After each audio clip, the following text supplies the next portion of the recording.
everyone. Good evening. Good evening.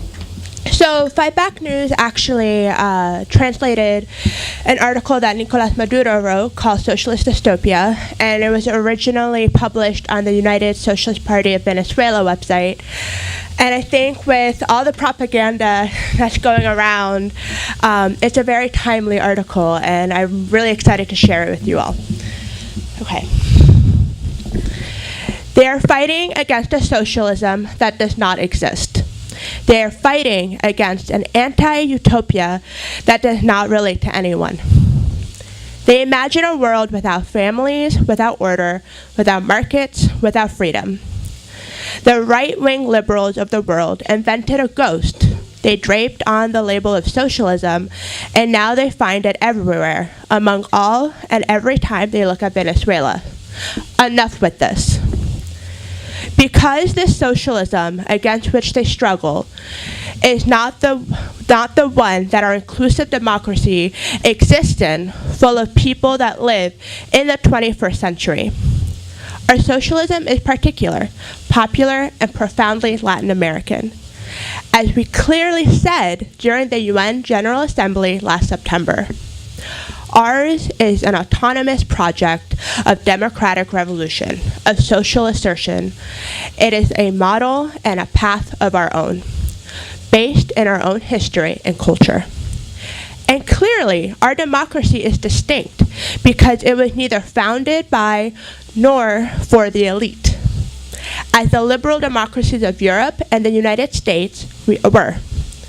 We rebelled against this model, and that is why 20 years ago we proposed our own democracy, founded in the sovereign heart of the Venezuelan people. What happened is that at the end of the 20th century, when Latin America exited the period of dictatorship imposed by the United States, they tried with their idea of liberal democracy to wrap us in a gift package, some Trojan horse with all of the values of their own concept of modernity. But we want to say to them that here in Latin America, we also have an identity, and values, and we want to involve our own values before all other in our democracy.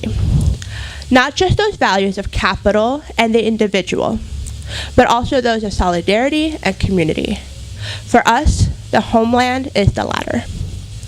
We learned our lesson. Well, it happened to us for centuries. Over time, by adding to our own culture with that from afar, the Latin American elite and their liberal modes tried to permanently refound Europe in the heart of America, destroying step by step everything that seemed different. Elites for whom the other, the native and the black, were more monkey than human. We fervently believe in our own Latin American democracy because in Venezuela we believe in and adhere to three fundamentals as essential and necessary. First, we hold elections systematically, regularly, and peacefully. Over the past 20 years, we have held 25 elections, each one observed by the national and international institutions and political figures. Some we have won overwhelmingly, others we have lost.